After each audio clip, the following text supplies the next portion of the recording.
Poursuivons cette édition sur une note de bonne gouvernance. Un nouveau dispositif de lutte contre la corruption et les infractions assimilées a été présenté au cours d'une conférence de presse tenue au siège de la Haute Autorité pour la bonne gouvernance à Abidjan. Mise en œuvre avec la collaboration de la coopération allemande, il vient renforcer le système de recueil des plaintes et des dénonciations de l'institution. Le récit de Walter Kofi. Désormais, les actes de corruption dénoncés auprès de la Haute Autorité de la bonne gouvernance seront traités par une solution digitale. Présenté aux différents acteurs du monde de la bonne gouvernance, ce dispositif moderne vient renforcer le système traditionnel, notamment les courriers physiques, électroniques et les appels téléphoniques.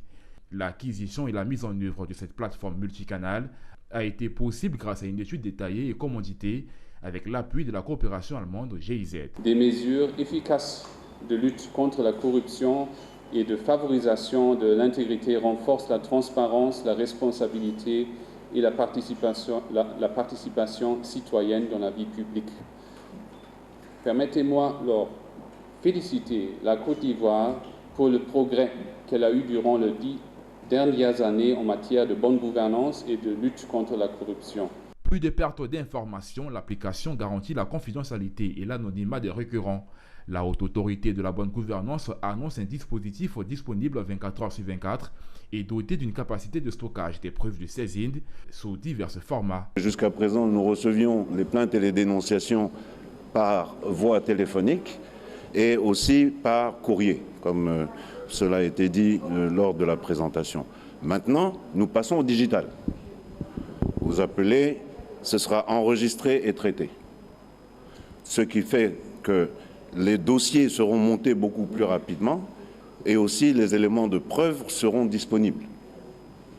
Par le passé, il était beaucoup plus difficile et long et lent de monter un dossier dans le cadre de l'enquête et pour les poursuites. En ce qui concerne la dénonciation par appel téléphonique, la Haute Autorité de la bonne gouvernance a mis en place depuis 2016 un numéro vert qui est le 800-811. La ligne reste ouverte, mais cette fois est dotée d'un outil la rendant plus performante pour le renforcement de la lutte contre la corruption en Côte d'Ivoire.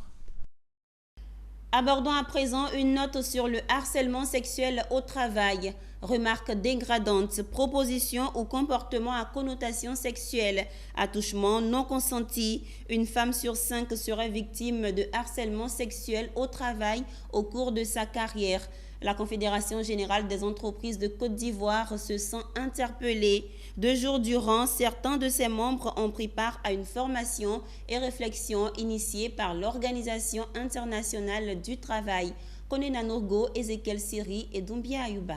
Cet atelier sur la lutte contre la violence et le harcèlement dans le monde du travail, destiné à 20 participants, a duré 2 jours. Il a été dispensé par Ndiaye Fatim Christiane, spécialiste principale genre, égalité, diversité, consultante du BIT, Bureau international du travail. L'objectif de l'atelier est de renforcer les capacités techniques de la Confédération générale des entreprises de Côte d'Ivoire, CGC, à mieux appréhender la violence et le harcèlement au travail et lutter efficacement contre le phénomène au sein des entreprises. En juin 2019, lors de la conférence du centenaire de l'EIT, la Convention 190 sur la violence et le harcèlement au travail et sa recommandation 206 ont été adoptées. Lors de leur adoption, la communauté mondiale a clairement indiqué que la violence et le harcèlement dans le monde du travail ne doivent pas être tolérés et qu'ils doivent cesser. La Convention définit la violence et le harcèlement comme toute une gamme de comportements et de pratiques, qu'ils soient uniques ou répétés, qui visent, entraînent ou sont susceptibles d'entraîner des dommages physiques, psychologiques, sexuels ou économiques et comprennent violence et harcèlement fondés sur le genre. Les enjeux sont nombreux. Comme vous le savez, la violence et le harcèlement au travail est un fléau qui porte atteinte à la dignité, à la sécurité des travailleurs et des travailleuses, mais aussi qui porte atteinte à l'image et à la productivité des entreprises, sans parler de tous les impacts que ça peut avoir en termes de santé publique. Donc la violence et le harcèlement sont des phénomènes qu'il faudrait qu'on arrive à éradiquer. Mar Mao, président de la commission emploi-relations sociales de la CEGESI, a estimé pour sa part qu'au sortir de cet atelier, tous les participants pourront être duplicateurs de la formation, de bonnes pratiques et en faire une large diffusion.